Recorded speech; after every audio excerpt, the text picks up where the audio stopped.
On est prêt à commencer. Nous allons avoir l'histoire de 10 ans d'émulation de la Nintendo 3DS, une histoire de Ninja, de Citron et de Panda, de la part de NeoBrain, qui aime les compilateurs, les drivers, les firmware et la virtualisation. Il va présenter Mikage, son émulateur de 3DS, qui a pour but d'être à la fois exact et performant. Vous connaissez sûrement aussi ces autres projets, Dolphin, PP, SSPP, Citra, etc. On ne s'amuse pas juste à jouer avec les jeux, on s'amuse à les émuler. Allons-y!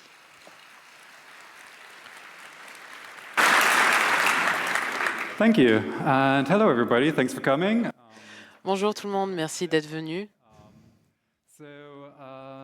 Yeah, everything's been said really, but Donc tout a été déjà dit, a little overview about what I do. mais une petite On emulators and overview 2010. de ce que j'ai fait. I played Super Smash Bros. For the GameCube. Quand j'ai commencé à jouer à Super Smash Bros. Sur GameCube, But then later I tried it out in Dolphin. après j'ai tout essayé sur Dolphin 5 frames per second. avec 5 Just like up frames à la seconde. possibly be working, emulating such a complex console on. Et je me demandais comment on pouvait bien faire pour émuler une console aussi complexe. Donc je suis passé d'un challenge à un autre. The cool thing about emulation is there's always something you haven't done yet. Ce qui est cool pour les émulateurs, c'est qu'il y a toujours quelque chose que vous n'avez pas fait. Came across when I started working on Citra together with J'ai commencé à travailler sur Citra project. avec quelqu'un sur un autre projet. Too successful for its own good, so I Et c'est devenu un peu trop, ça a eu un peu trop de succès pour son propre bien. Et puis on est passé à Mikage. Et je ne veux pas trop parler de moi-même, the Nintendo 3DS. mais je vais me concentrer plutôt sur la Nintendo 3DS qui est sortie en 2011. DS. Le succès de la Nintendo DS, DS, that's the one that had 2 screens for the first time. c'est celle qui a eu 2 écrans pour la première fois. The one where La 3DS, c'est celle qui avait de la 3D sur l'écran du dessus. collection of 4 ARM11 cores running at 800 million operations per second. There's a fairly unique GPU, which is not Un GPU plutôt unique, but rather created by a company that was a university. créé par une entreprise qui a commencé d'université. It's the only console where this GPU Et c'est une console avec uniquement une carte SD externe. OpenGL 1.1 level piece of hardware, which was already fairly outdated around 2011. So Et à l'époque déjà, c'était pas très récent, c'était pas la dernière there's also a dedicated ARM version. processor, the DSP, Seva Tech Lite 2. On a aussi un processeur audio qui fait du DSP, le Seva Tech-Lite 2, on va en parler dans un instant. Et enfin, ce device a 256 mégas de RAM, plus environ 10 mégas de RAM vidéo. Si vous voulez savoir plus de choses sur ce qu'il y a vraiment à l'intérieur de 3DS, il y a cet article qui vous explique en détail tout le hardware. Ça vaut vraiment le coup d'aller voir ça. The actual software running on the system. Parlons un peu du logiciel qui tourne sur ce système. Vous connaissez peut-être le menu d'entrée qui était un espèce de hub à partir duquel vous pouvez lancer des applications, en particulier bien sûr les jeux, mais vous pouviez aussi télécharger des applications, par exemple des jeux, depuis le eShop. Vous pouvez configurer les paramètres. Il y a un navigateur web, ce qui est assez intéressant, surtout si vous voulez faire tourner des exploits WebKit dessus. And there's an AR games application. Et il y a une application pour des jeux en réalité augmentée, une application de personnalisation des Mi, des fonctionnalités sociales comme la liste d'amis et le Miiverse, qui était le réseau social de Nintendo de l'époque. Oh yeah, and nowadays of course Et maintenant, bien sûr, on a notre propre façon de lancer du code sur ce truc, le launcher Homebrew et tout un tas de bibliothèques qui permettent d'écrire vos propres applications pour la 3DS. from an emulator's perspective, D'un point de vue d'émulation, ça c'est un petit peu superficiel. Regardons ce qu'il y a entre ces deux couches. the games do not Parce que sur la 3DS, les jeux ne tournent pas directement sur le métal. there's a full-blown En fait, il y a un microkernel entre les jeux et le hardware qui gère la gestion de la mémoire, le multiprocessing, l'utilisation des ressources, ce genre de choses. Et quand vous voulez accéder à une fonctionnalité, comme les graphiques, l'Internet, le file system, il y a environ 50 modules qu'on appelle ici des services qui séparent ces différents aspects pour des raisons de sécurité. Par exemple, si on arrive à hacker le driver graphique, ça ne nous donnerait pas accès à des modules plus privilégiés. Ces modules de service, eux, ont accès à un deuxième monde dans le kernel, un monde plus privé, plus privilégié, des API auxquels les jeux n'ont normalement pas accès. Et il y a un coprocesseur sur le SOC qui s'occupe de tout ce qui est vraiment confidentiel, par exemple vérifier les signatures et s'assurer de manière générale que vous ne faites pas tourner du code que Nintendo ne veut pas sur ce système. Donc, comment est-ce qu'on a commencé à émuler la 3DS? Vous savez peut-être, vous voyez peut-être ici qu'il y a un système, un endroit où j'affiche les dates. Ça a pris un certain temps de commencer, parce que la communauté Homebrew de l'époque a pris jusqu'en 2013 pour trouver un moyen d'accéder au système et de faire des trucs cool avec. Donc au départ, on travaillait avec juste des applications Homebrew, par exemple des clones de Pong ou de Tetris, et on prenait ces applications Homebrew, on prenait un émulateur existant de ARM, on a rajouté un loader ELF dessus qu'on a packagé avec, on a mis une petite interface de debug qu'on avait déjà pour un projet précédent d'ailleurs, et on a juste essayé pour voir ce que ça donnait. C'était vraiment pousser le bouchon un peu loin d'appeler ça un émulateur 3DS, c'est juste un émulateur ARM avec une interface et un loader, de tout dans un grand manteau et qui se faisait passer pour un émulateur de 3DS, mais en avançant là-dessus, on a fini par arriver sur un point où on pouvait faire tourner des choses et on s'est dit qu'on pouvait être public avec ça, à annoncer le projet. Mais de notre point de vue, c'était juste un moyen d'appréhender un peu comment marche le système pour mieux comprendre comment marchait le kernel de la 3DS et de ce qu'on avait besoin de faire pour l'émuler. Alors, ce qui est intéressant ici, aucune des choses ici n'utilisait le GPU. C'était complètement le CPU qui faisait du rendering dans un frame buffer. Tout simplement parce qu'il n'y avait aucune application Homebrew qui utilisait le GPU. Jusqu'en avril 2014, où Smilang, qui était sur cette scène il y a une paire d'années, a pu créer un programme Homebrew qui faisait tourner un cube sur la 3DS. Et en termes de faire marcher quelque chose, c'était ultra cool. Et quand il a réussi à faire marcher ça, il m'a envoyé l'exécutable en me disant « Tiens, je t'envoie ça, est-ce que maintenant tu peux faire tourner le support du GPU ?» Moi, j'étais ultra content de faire ça. Alors, pour commencer, il faut comprendre qu'un GPU, c'est quand même un bout de hardware très complexe. Il y a énormément d'étapes qui font chacune leur propre chose et elles sont arrangées sous forme d'un pipeline. C'est-à-dire que pour afficher quoi que ce soit, il faut implémenter tous les process de ce pipeline. Et juste la partie de parsing de commandes, c'est quelque chose où le jeu émulé nous envoie un pointeur et une taille, et c'est tout. Et ensuite, il faut comprendre ce que font ces données en mémoire. C'est juste des octets, quoi. Donc il faut nous les structurer et comprendre comment les implémenter dans un émulateur. Donc j'ai commencé à écrire de plus en plus de widgets de debug. Les détails ici ne sont pas très importants, mais ce qui est important, c'est qu'il y a cette vue ici où les données binaires sont groupées sous forme de commandes, et ces commandes, on peut les labelliser pour indiquer ce qu'on a compris qu'elles faisaient. Donc on peut voir que c'est déjà carrément mieux que ce qu'on avait, qui était juste regarder un xdump.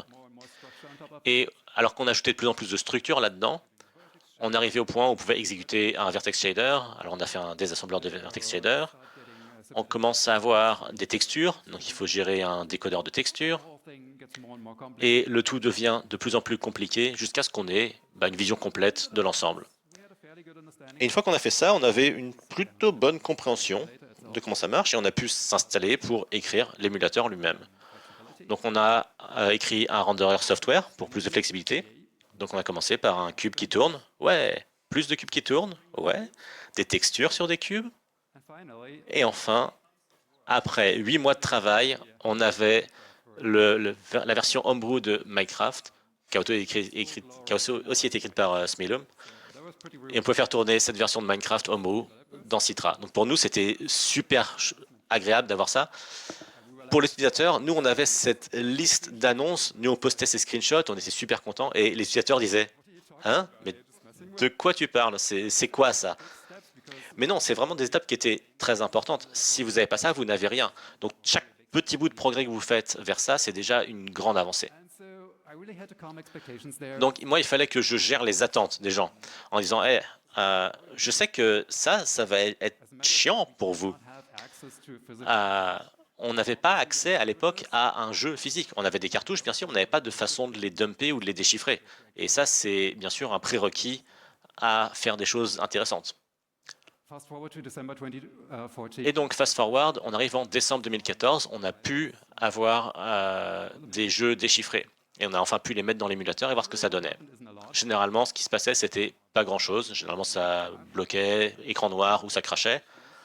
Donc, on a pu résoudre quelques problèmes et au bout d'un moment, on a pu arriver quelque part. Il y a des jeux qui commençaient à envoyer des listes de commandes. On pouvait avoir des données de texture qui étaient disponibles dedans. On a même vu un jeu Zelda qui a pu rendre la première frame de son animation d'intro. Ça, c'était super cool. Plus de logos d'intro. Ici, on avait un écran à l'envers. C'était un peu un signature move de Citra à l'époque. On a pu faire marcher Retro City Rampage, un jeu plutôt cool. Je vous recommande d'y jouer. C'est aussi disponible sur PC si vous voulez. Cave Story 3D, le premier titre qu'on a pu faire tourner qui fait du rendering de scènes 3D à peu près compliquées. Et maintenant, je spoil. Après qu'on ait fait tourner ça, on avait un peu une pile de patchs expérimentaux et de fixes expérimentaux. Et au bout d'un moment, on est arrivé suffisamment loin pour qu'un des jeux qui nous intéressait vraiment beaucoup commence à faire quelque chose. C'est pas ce screenshot. C'était toujours un écran noir, mais je voyais qu'il envoyait des listes de commandes super compliquées au processeur graphique. Et là, je me suis dit, OK, maintenant c'est à moi de prendre de ça et de résoudre ce gros problème. Il y a plein de gens qui ont fait les autres trucs compliqués. Ça, c'est mon truc compliqué. C'est à moi de comprendre ce que ça fait et d'implémenter ça dans la stack graphique. Donc, j'ai passé 2-3 nuits blanches. C'est pas une bonne idée, mais je l'ai fait. Et j'ai pu implémenter ça, que vous ne connaissez peut-être pas. Et après quelques heures, envoyer ça. Et enfin, ça.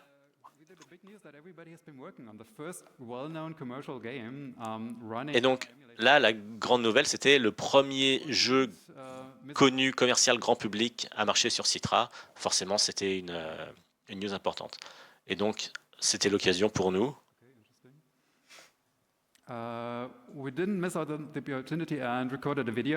d'enregistrer une vidéo. Ça tourne très lentement, mais ce n'est pas ça qui est important. Ce qui est important, c'est que ça tourne. On peut toujours améliorer la performance plus tard. Et ce qu'on a fini par comprendre, c'est qu'au début, ça n'allait pas dans le jeu, mais si on lui donnait une sauvegarde du jeu, on pouvait jouer au jeu complet, jusqu'à un certain point. Mais on pouvait rentrer dans le jeu et regarder les premiers niveaux. Et ça, c'était vraiment cool. Merci.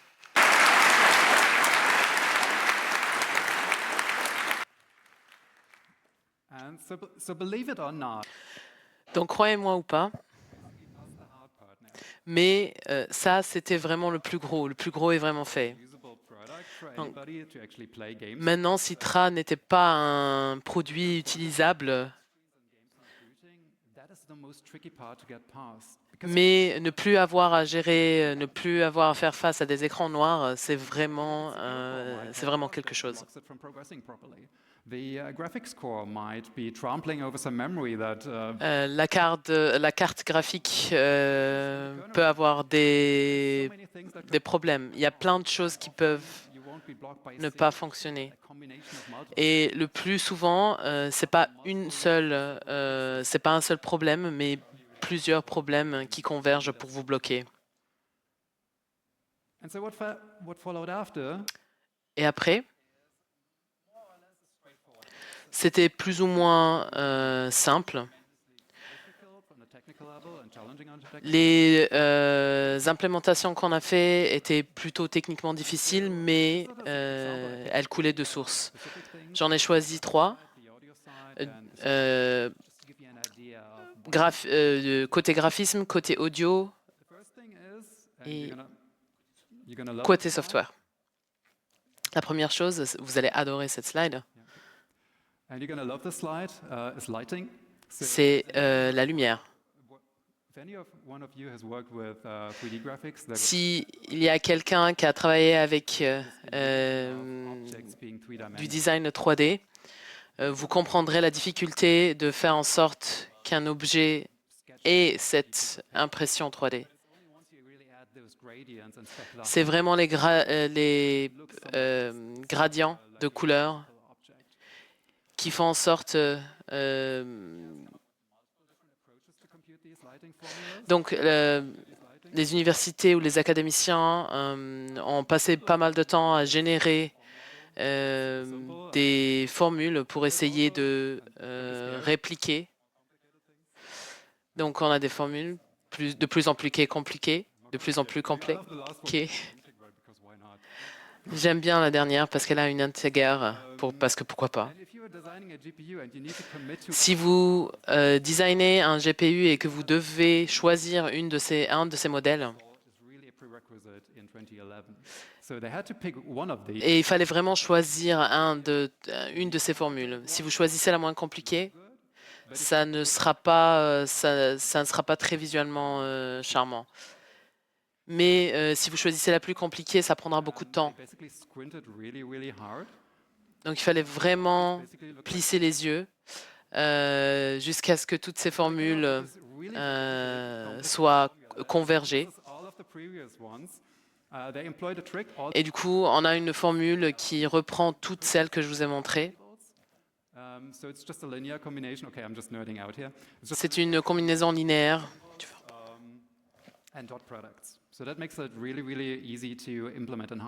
Donc, et c'est ce qui fait que c'est très facile à implémenter dans un hardware. Si vous ne connaissez pas cette formule, comment allez-vous l'extraire? Par chance, on n'a pas eu à faire ça parce que les designers de GPU ont ce background académique. Ils ont publié ça dans un article open source. Donc, on connaissait la formule et on connaissait ce que chacun des termes voulait dire. Mais il fallait encore qu'on comprenne comment exactement ça peut être utilisé. Ce n'était pas facile, mais c'était plus facile que ce qu'on peut imaginer.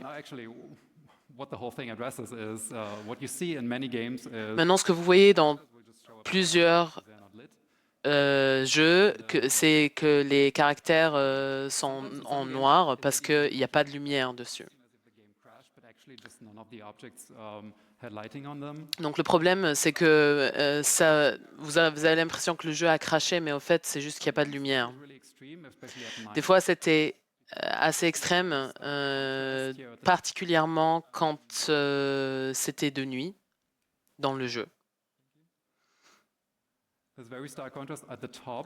Donc là, on voit le contraste très prononcé entre la ville.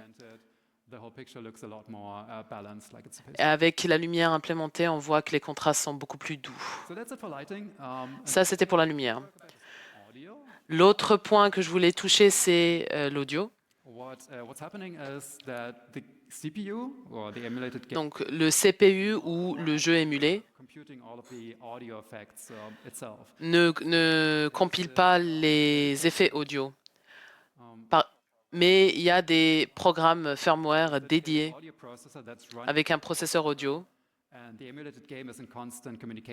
Et le jeu émulé est en communication constante avec ce firmware.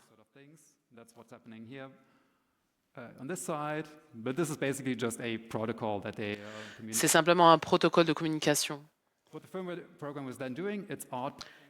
Et le programme firmware va donc produire l'audio qui va être envoyé vers les speakers. éventuellement. actually understand how this DSP works specifically. There was Donc on comprend pas vraiment, on savait pas vraiment comment le DSP fonctionne. top of implementing the actual emulation would have been absolutely like dragging out for way too long. So that was out of the question.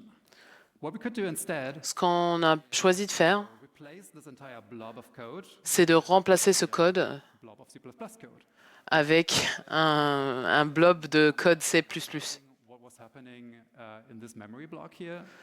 So we essentially reverse engineered the communication protocol itself. Donc on a Mostly reverse engineered le code getting the initial de communication. Oh yeah, and it's 4,000 lines of C++ code in total. Et c'est environ 4000 lignes de code C++. Filtering ADPCM and ACD code. Donc il y a quelques mots-clés là-dedans, mais j'irai pas en détail. One third example is Crow support. We're not Un troisième exemple, le support de Crow. Si on parle du file system dans Pokémon, suspicious looking il y a beaucoup de fichiers .crow comme ça. Vous avez battle.crow, gameover.crow, is the 3DS equivalent of what shared et ça c'est l'équivalent 3DS des bibliothèques partagées sous Linux ou des DLL sous Windows. C'est des moyens de charger dynamiquement du code dans un process quand il est utilisé et de l'enlever quand il est plus nécessaire.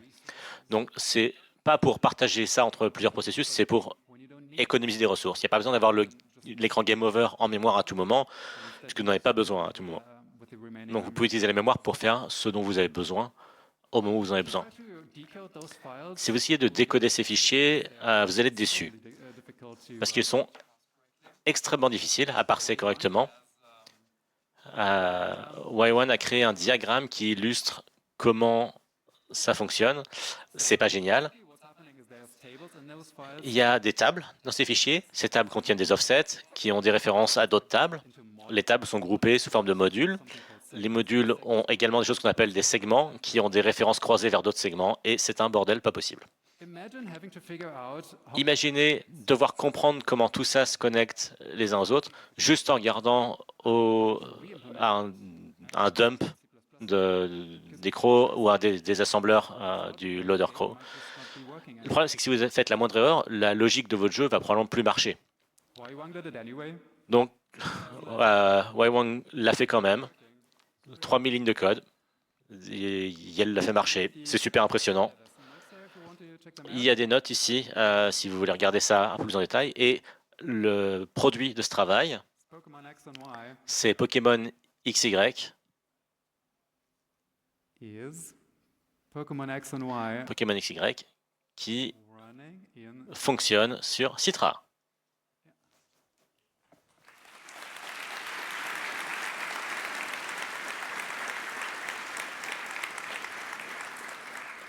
and this thing had audio as well, but Et là, on avait de l'audio également. On ne l'a pas mis pour les vidéos enregistrées parce que, comme vous pouvez le voir, ça tourne très lentement et donc l'audio aurait été très haché. Mais c'était quand même super cool d'avoir pu activer ça. Et il y a d'autres choses intéressantes. Je suis passé outre plein de choses et je ne devrais pas, mais on a un temps limité ici. On a implémenté plein de fonctions hardware. Par exemple, toutes les choses que le GPU peut faire, toutes les extensions spécifiques à la 3DS dans OpenGL. On a implémenté les périphériques, la caméra, le microphone, le fait de pouvoir déchiffrer les ROM, c'est plutôt cool. Des fonctionnalités utiles, par exemple les cheat codes, les snapshots, les modes. and we Et made the whole thing faster. on a rendu ça beaucoup plus rapide. On a fait un recompilateur just in time pour recompiler d'ARM vers x86. We implemented On a implémenté graphics pipeline. plus du pipeline graphique plutôt que d'avoir du rendering software. On l'a implémenté en OpenGL en utilisant du coup le GPU de la machine haute. Et on a implémenté enfin des façons beaucoup plus rapides de faire les opérations en mémoire. Overall, Citra was really shaping up to be Et avec ça, Citra commençait à ressembler à quelque chose de tout à fait utilisable. Malheureusement, not everything was great. tout n'était pas génial. Si vous regardez les contributions, le graphe des contributions sur le temps, au début, ça a l'air pas mal. ça a l'air plutôt sain comme environnement. Mais si vous regardez en avance, en 2021-2022, vous voyez que les contributions se sont vraiment ralenties. Il n'y en a presque plus. Et même si vous regardez de 2018 et plus, ça a l'air actif, mais si vous regardez plus précisément, on peut voir qu'il y a en fait un seul développeur qui faisait du travail significatif sur le cœur de l'émulateur. Et donc cet environnement collaboratif où les gens échangent des idées, se font avancer les uns les autres, il n'y avait plus ça. C'était juste une personne qui avançait toute seule et du coup le progrès s'était beaucoup ralenti. Alors, spéculation sur pourquoi, je pense qu'il y a deux facteurs. Le premier, c'est que une grosse partie de l'équipe était un peu dans une optique de développement pour la hype. On voulait attirer des nouvelles personnes sur le projet. Comment faire ça? Il faut toujours avoir des choses à publier. C'était une idée. On a essayé. Je ne pense pas que ça ait vraiment marché en pratique. Je ne me rappelle pas que le fait qu'on ait annoncé le support de Pokémon, ça nous ait ramené 5 nouveaux développeurs. Par contre, ce qui s'est passé, c'est que les gens se sont vraiment cramés en essayant d'atteindre ces milestones pour pouvoir avoir des effets d'annonce sur des nouvelles fonctionnalités. Et on a aussi sacrifié la recherche correcte sur des détails d'implémentation du hardware et d'autres aspects où la précision était importante. Quand vous implémentez une nouvelle fonctionnalité, il y a plein de pièges que vous posez pour vous-même si vous avez pris des raccourcis avant. Aujourd'hui, je ne crois pas qu'il y ait un seul sous-système dans Citra qui n'ait pas été réécrit au moins une ou deux fois, tout simplement parce qu'on avait pris beaucoup de raccourcis à l'époque pour pouvoir atteindre ces buts qui avaient un objectif d'effet d'annonce, en fait. Donc ça, c'est une des raisons pour lesquelles, moi, en 2016, j'ai commencé à prendre mes distances de ce projet et de travailler sur mon propre émulateur. Je tiens à préciser ça, c'est important. Ce que je n'ai pas vu arriver, c'est quelque chose de plus moche, c'est que les développeurs de Citra étaient de plus en plus antagonisés par leurs utilisateurs. Parce que le progrès sur Citra semblait prometteur, les utilisateurs avaient des attentes très élevées sur ce que le programme pourrait faire. Et donc, certains utilisateurs se disaient que les développeurs de l'émulateur ajoutaient volontairement des bugs pour que Pokémon ne tourne pas à 60 FPS sur leur machine qui avait 10 ans. C'est intéressant parce que le fait qu'on soit juste capable de faire tourner Pokémon avec une performance raisonnable à l'époque, c'était déjà quelque chose qui aurait dû être complètement porté au crédit de l'équipe. Mais non, il y avait des gens qui s'attendaient vraiment à ce que ça soit parfait. L'équipe qui gérait nos réseaux sociaux, c'était vraiment un cauchemar. Il y avait des utilisateurs qui étaient très haineux, qui avaient des attaques personnelles envers les développeurs. Si on compare à des projets comme Dolphin, par exemple, les équipes de réseaux sociaux étaient plus ou moins communes. Le stress de Citra, c'était quelque chose que l'équipe disait ne pas vouloir dans leur vie. Il y a l'article en bas à droite qui va dans beaucoup de détails sur comment ça s'est passé du point de vue de la communauté là-dessus et qui est très intéressant. Donc ce conflit entre les utilisateurs et les développeurs, ça a créé un vide qui a vite été utilisé par des gens qui cherchaient de l'attention. Pablo, un des développeurs, a pu résumer ça comme ça. Ce que les gens faisaient, c'était étape 1, ils téléchargeaient la source de Citra. Ensuite, ils changeaient son nom pour quelque chose d'autre. Étape 3, ils récupéraient des commits, des forks de gens qui savent ce qu'ils font, mais qui n'ont pas encore été mergés dans la mainline, donc du travail qui n'a pas encore été intégré. Étape 4, ajouter 2 ou 3 hacks dessus qui font marcher Pokémon mieux, même si ça casse tout. 5, vous dites que votre émulateur est mieux et que c'est votre projet. Et étape 6, ça marche. Les gens achetaient ces trucs-là. Alors, ces gens collectaient juste des sources d'un peu partout et les hackaient ensemble. Bien sûr, ça ne respectait pas la licence de Citra qui était sous GPL. Et vous pouvez voir, en tant que développeur, c'est quelque chose qui est très démotivant. Vous travaillez super dur pendant des mois pour que quelque chose marche et qu'on puisse le donner à des gens.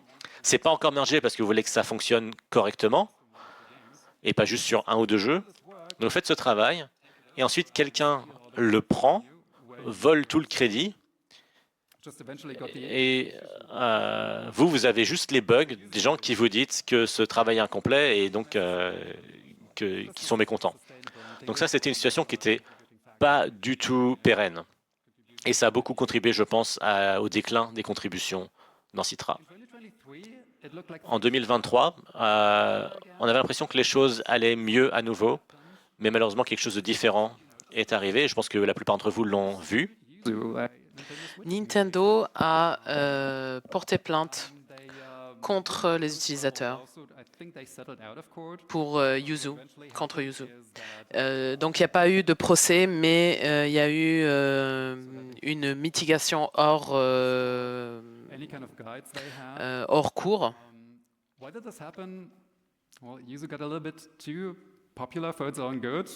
Et ça s'est passé parce que Yuzu est devenu un peu trop populaire pour son propre bien, notamment dû à Zelda. Et pourquoi ça a un lien avec Citra? Parce que la personne qui faisait tourner Yuzu était la personne avec laquelle j'ai développé Citra au tout début. Donc, cet échec de Yuzu a affecté Citra. Donc, un autre nom, c'est Asa Aimo. C'est pas vraiment clair ce qui va se passer, mais pour Citra, c'est vraiment la fin. Et ça a eu un effet glaçant sur les développeurs. Il y a plein de développeurs qui ont simplement arrêté de faire ce qu'ils faisaient parce qu'ils ne voulaient jamais se retrouver dans une situation pareille.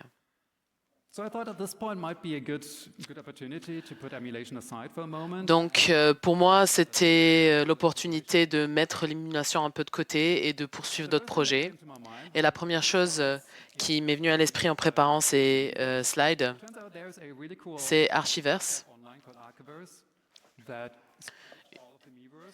C'est une archive en ligne qui collecte tous les Mimeverse pour les remettre en ligne. Donc, même si le réseau Nintendo et Mimeverse n'est pas disponible en ligne, on peut retrouver plein de choses sur Archiverse. Pretendo, qui est aussi une continuation du Miiverse, est une petite application pour la 3DS qui vous permet de créer vos propres animations 3D. Donc, on ne peut plus les montrer, mais c'est des projets de préservation, Flipnote, Archive et KRE, pour préserver le contenu qui a déjà été généré et continuer de supporter.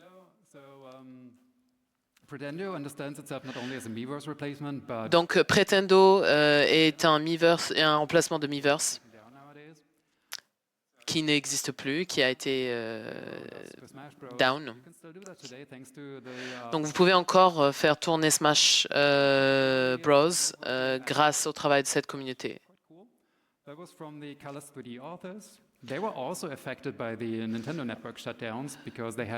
Donc, il y a eu aussi le collectif Colon qui a été affecté par le takedown du réseau Nintendo,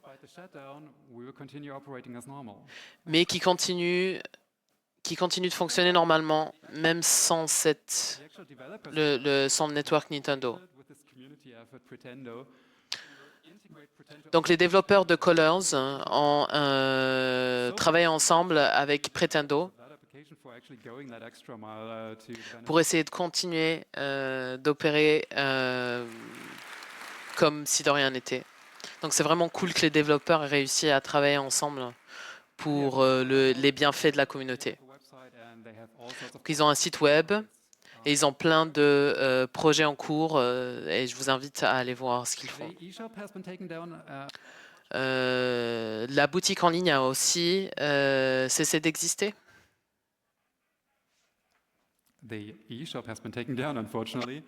Malheureusement. Et comme je suis sûr que vous savez déjà, Il y a plein d'efforts pour essayer de maintenir les jeux eux-mêmes. Je ne peux pas en parler plus en détail, mais si un jour on veut refaire vivre la boutique en ligne, régénérer les screenshots, régénérer les descriptions, les trailers, c'est encore disponible parce qu'on a les métadatas sur nos hardware personnels. Qui sait ce qui va se passer dans le futur? Il y a un autre projet vraiment cool que vous devriez regarder. Malheureusement, je n'ai pas le temps de vous en parler. Si on regarde la communauté Homebrew, ce qui s'est passé entre-temps, moi j'ai parlé du Homebrew Launcher qu'on a maintenant, très puissant, très utile pour lancer son propre code. Il y a des gens qui ont fait des applications vraiment cool pour illustrer la puissance de la puce graphique de la 3DS. On a des exploits bien plus performants, bien plus puissants. On a un contrôle total du système. On peut faire tourner un firmware custom.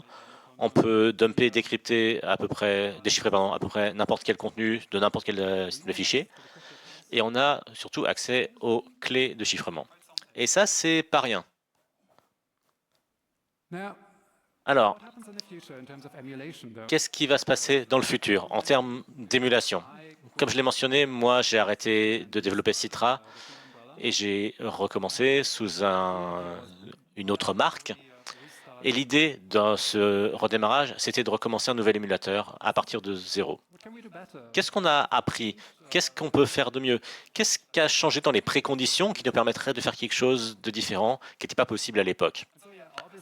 Alors, déjà, il y a des leçons qu'on a apprises, ne pas refaire les erreurs qu'on a faites avant, mais on a accès à beaucoup plus de contenu natif. Le menu de lancement, le clavier.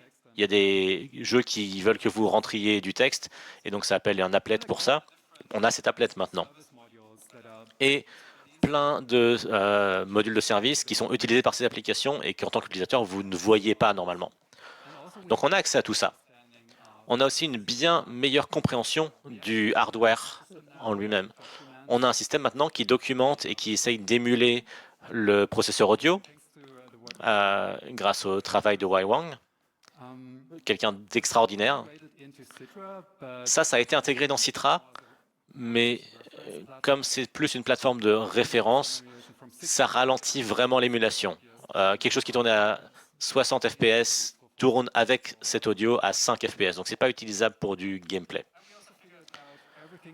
On a aussi compris tout ce qu'il y avait à comprendre sur le GPU. Voici un diagramme que Wai Wang a fait qui documente tout ce qu'il y a à savoir sur le GPU. Vous pouvez aller voir le lien en bas à droite pour voir tous les détails de ça.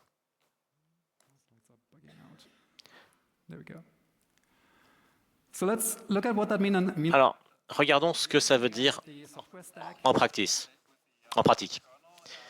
On a donc cette stack software avec le kernel, les modules de service.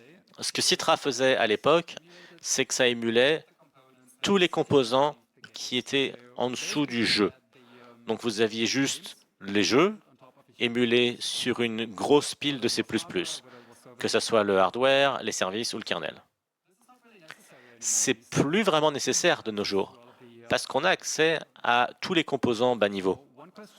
Donc une question que vous pouvez vous demander, c'est qu'est-ce qui se passe si s'il y a un focus sur émuler juste le hardware et que vous essayez de l'implémenter tellement bien et à la place, vous faites tourner tous les autres composants au-dessus sous forme de code natif. Donc vous avez ce système très complexe de blobs binaires qui interagissent entre eux, mais tant que votre hardware est implémenté de façon correcte et précise, ça devrait juste marcher.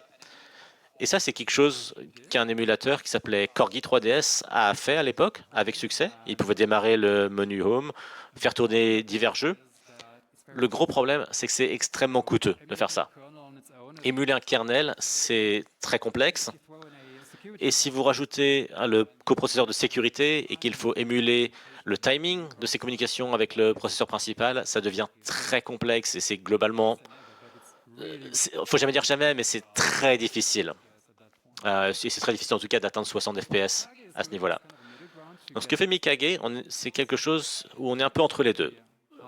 j'implémente le hardware, le kernel et l'abstraction du coprocesseur de sécurité, qui est un module en C++. Ça, c'est des choses qu'il faudrait toujours réimplémenter.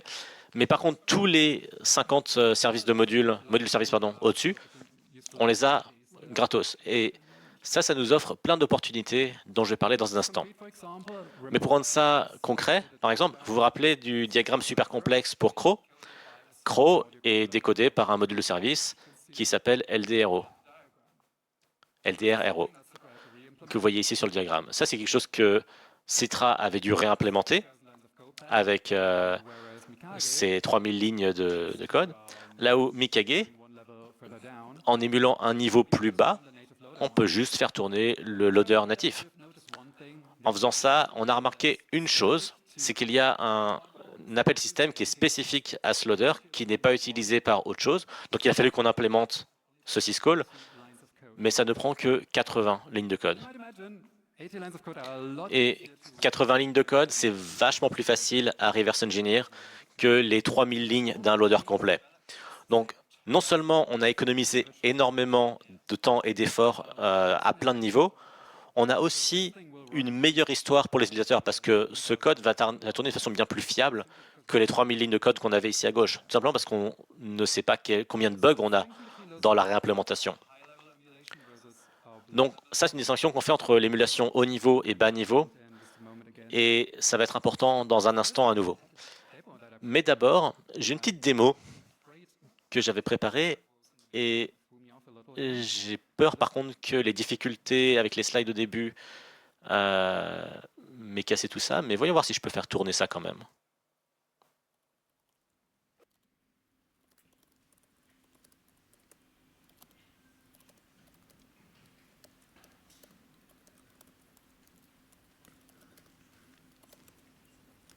Fingers crossed. Ok, on croise les doigts. Well, that's promising. Ouh, c'est prometteur. Yeah, so due to time constraints, I'm afraid we Alors malheureusement, on n'a pas beaucoup de temps, donc je ne pense pas pouvoir faire marcher la démo. C'est un peu dommage. Essayons autre chose. Okay. Ok. So this is a fall. No, this is not gonna. Ok, bon. Ah si. J'ai rien dit. Pure accident. Par un pur accident, Pokémon Sun and Moon actually. Pokémon Soleil et Lune a l'air de marcher dans cette démo.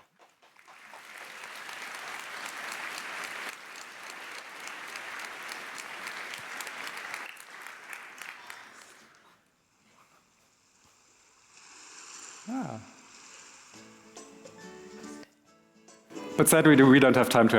Malheureusement, on n'a pas le temps de jouer, donc. Et tout ça, c'est grâce aussi au support de Crow, parce que Pokémon Lune et Soleil, c'était complètement bloqué par un bon support de Crow. Si c'était pas implémenté, on pouvait absolument rien faire. Donc, ces 80 lignes ont eu énormément d'effets. Mais revenons au slide d'avant, parce qu'une autre chose que j'ai pas dite ici, c'est le fait que le software system est supporté directement, nativement. Et en pratique, voilà une chose super cool qu'on peut faire avec. Ce que je vais vous montrer, c'est la première chose que vous voyez quand vous configurez et démarrez Mikage pour la première fois.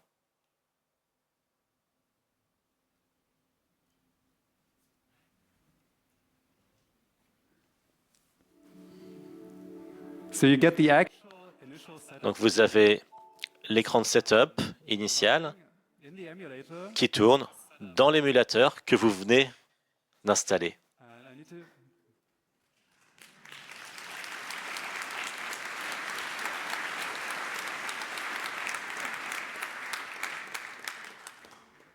Bon,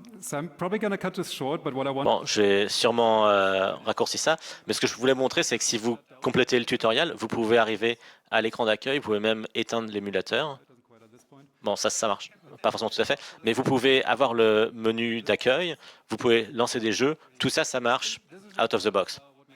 Et je pense que c'est vraiment ça qui fait que cet émulateur, il est cool comparé à Citra, où vous pouvez faire plus ou moins ça parce qu'il y a eu beaucoup d'efforts pour implémenter ça, mais dans Mikage, on a ça gratuitement en fait. Ça marche directement. Donc, je voudrais vous donner une petite vue d'ensemble des différents émulateurs qu'on a ici. On a l'émulation à haut niveau, l'émulation à bas niveau. Et pour comparer les deux, Citra, c'est un émulateur haut niveau. On a Corgi, qui est un émulateur bas niveau. On a aussi Panda 3DS, qui est plus dans la catégorie des émulateurs haut niveau. Ça marche un peu comme Citra, ça fait pas fondamentalement grand-chose différente à part mettre des mèmes de Panda dedans, ce qui est pas mal en soi. C'est plus un projet de gens qui sont rassemblés et qui s'amusent à résoudre des problèmes techniques cool, et ça, c'est vraiment bien. Mais ce diagramme ouvre une autre dimension de comparaison. Alors, prenez ça avec un grain de sel, surtout si vous travaillez sur un de ces projets. Mais je considère que les deux projets du bas sont plus des démos techniques, parce que pour aller d'un cœur d'émulateur à quelque chose que les gens veulent utiliser, en utilisant par exemple des guides, des fonctionnalités de pratique dessus, c'est quelque chose qu'il faut faire au-dessus du minimum technique. Et c'est quelque chose qui n'est pas toujours fun à faire, pour être honnête. Citra a toujours mis la priorité sur ça dès le début, et donc il y a vraiment un écart entre les émulateurs bas niveau qui ont un émulateur bas niveau qui serait focus sur l'utilisateur, et c'est quelque chose que je veux faire avec Mikage. Et quid de l'audio? À quoi ça ressemble dans ce cas? Vous vous rappelez qu'on a le firmware DSP de la 3DS?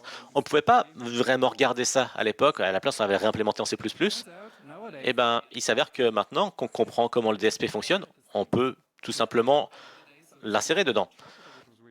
On avait la réimplémentation de ce DSP à l'époque qui était très lente, mais ce qu'on a maintenant, c'est un recompilateur qui prend le firmware DSP natif et le recompile en un blob de x86, et c'est ça qui parle aux jeux émulés. Donc, on n'a même pas besoin d'émuler les algorithmes audio. Moi, je n'ai pas eu besoin d'apprendre les algorithmes audio, et ça m'a beaucoup épargné de travail parce qu'on pouvait juste utiliser le code natif. Donc, il y a eu des tâches faciles et des tâches pas faciles. Pour parler des trucs pas faciles, rapidement, il y a énormément d'instructions dans l'instruction set, dans le set d'instruction, avec plusieurs dizaines de patterns de decoding. Les instructions sont très complexes parce qu'elles sont optimisées pour du DSP, donc c'est très bien, mais aussi très dur à émuler. Ça, c'est une instruction, ce que vous voyez ici. On ne peut même pas trouver une syntaxe de désassemblage qui était simple, parce que c'est juste complexe en soi. On a aussi beaucoup de registres de configuration que le firmware active ou désactive au moment de la compilation. Et au lieu d'avoir des comportements globaux, ça change le comportement de certaines instructions très précises. Donc l'émulation est très complexe. À nouveau, merci à Wyrong d'avoir compris tout ça et d'avoir écrit l'implémentation de référence. Ça nous a aidé énormément. Comment rendre ça rapide? Eh ben, j'ai tout simplement implémenté un recompilateur classique en reconstruisant le graphe du flow de contrôle, une analyse statique de firmware, tout simplement. Ensuite, j'ai pris LLVM, un framework de compilation. Beaucoup d'entre vous le connaissent, ce qui m'a permis de transformer ce firmware dans une représentation intermédiaire. Et ensuite, LLVM peut traduire ça en x86, ARM, même RISC-V si vous avez envie d'essayer ça. Quelle que soit la plateforme de l'autre, on peut recompiler vers ça. Mais avec ça, ça ne va pas forcément tourner à pleine vitesse, parce que voilà. Donc, j'ai implémenté un système de profiling qui me dit, pour chaque bloc dans le firmware natif, combien de temps il prend. Et avec ça, j'ai pu identifier des bottlenecks et chercher qu'est-ce qu'il fallait optimiser.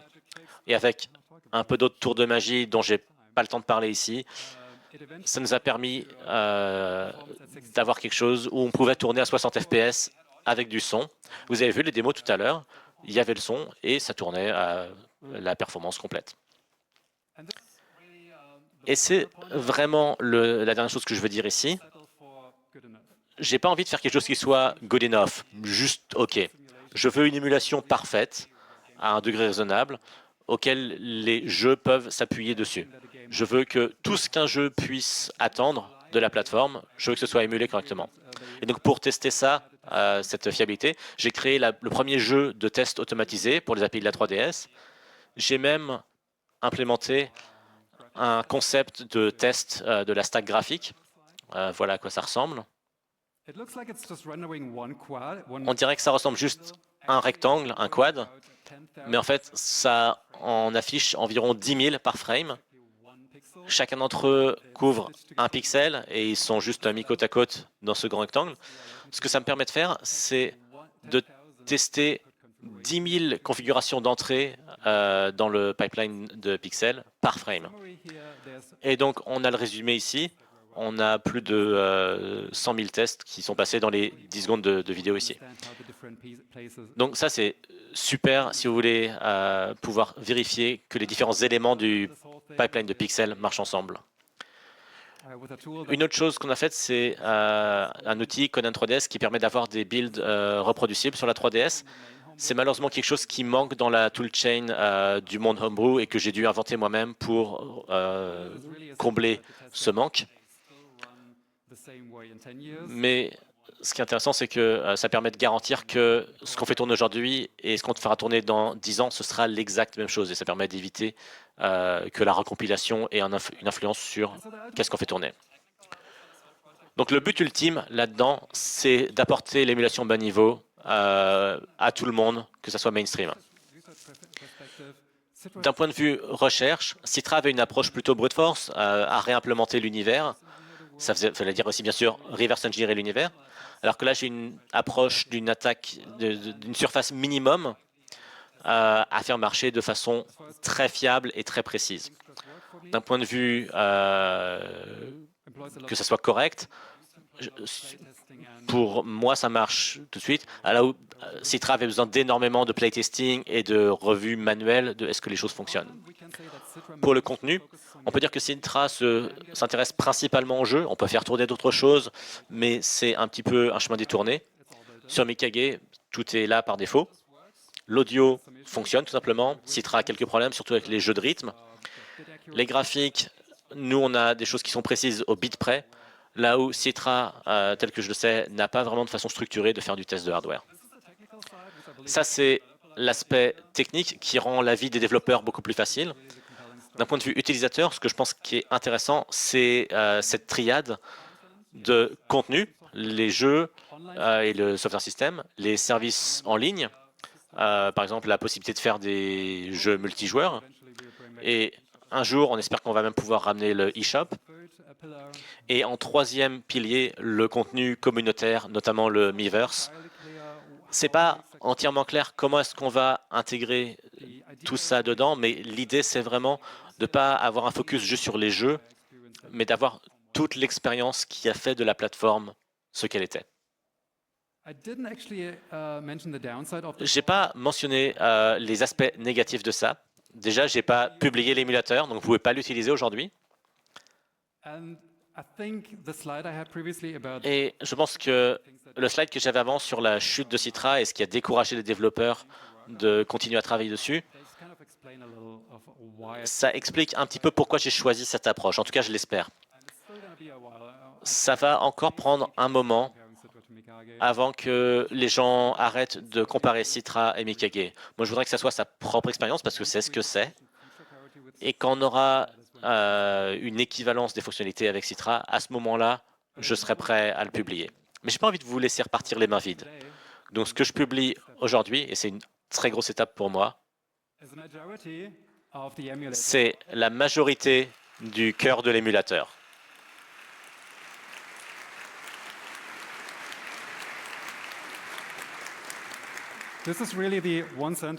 C'est vraiment la phrase, la grosse chose. Moi, je veux que les gens se rassemblent autour de ça et m'aident à avancer, à améliorer la compatibilité, à passer la limite pour pouvoir être équivalent à Citra de manière raisonnable. Ça ne contient aucune des fonctionnalités utiles auxquelles vous attendriez dans un émulateur orienté utilisateur, mais on en est au point où les gens peuvent me rejoindre et m'aider là-dessus. Il y a aussi une communauté Matrix, envoyez-moi un email, je pourrais vous envoyer une invitation. Et vu qu'on a clairement plus de temps, merci beaucoup. Je serai sur scène si vous avez quelques questions. Merci.